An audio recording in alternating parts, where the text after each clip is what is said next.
আল্লাহ পাক বলছেন সিবগাতাল্লাহ ওয়া মান আহসানু মিনাল্লাহি সিবগা। এ আমার বান্দারা, আমার বান্দিরা, তোমরা আল্লাহর রঙে রঞ্জিত হও। তার থেকে ভালো আর কে হতে পারে যে আল্লাহর রঙে রঞ্জিত হয়? আল্লাহর রঙে রঞ্জিত হওয়ার অর্থ কি? আল্লাহর গুণে গুণান্বিত, অর্থাৎ আল্লাহর যে গুণগুলো সবগুলো ভালো গুণ, ভালো সিফাত, ভালো গুণ, এই গুণগুলো যেন বান্দার মধ্যে আসে, এটা আল্লাহ পাক চান। বলেন সুবহানাল্লাহ। যাই হোক, আল্লাহ পাক রব্বুল আলামিন যখন নাকি হযরতে জাকারিয়া আলাইহিস সালামকে বললেন যে তোমার সন্তানের নাম আমি আল্লাহ ইয়াহইয়া রাখলাম, আর তাকে এমন নাম আমি দিলাম যেই নাম ইতিপূর্বে আমি আর কাউকে নাম দেখি নাই, দেই নাই, আর তাকে এমন কতগুলো গুণ আমি আল্লাহ দিয়েছি যেই গুণগুলো আর কারো মধ্যে ইতিপূর্বে ছিল না।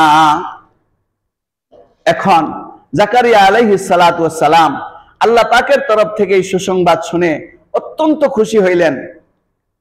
জাকারিয়া আলাইহিস সালামের বিশ্বাস হয়ে গেল যে হ্যাঁ, আল্লাহ পাক দিবেন, এতে কোনো সন্দেহ নাই।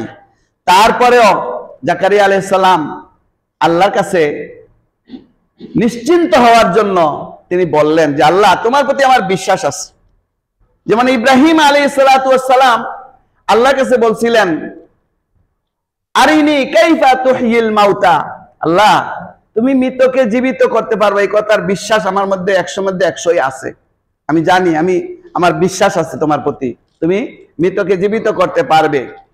কিন্তু আল্লাহ আমি একটু দেখতে চাই কিরকম ভাবে, কাইফা তুহয়িল মাউতা, মৃতকে জীবিত তুমি কেমনে করবে।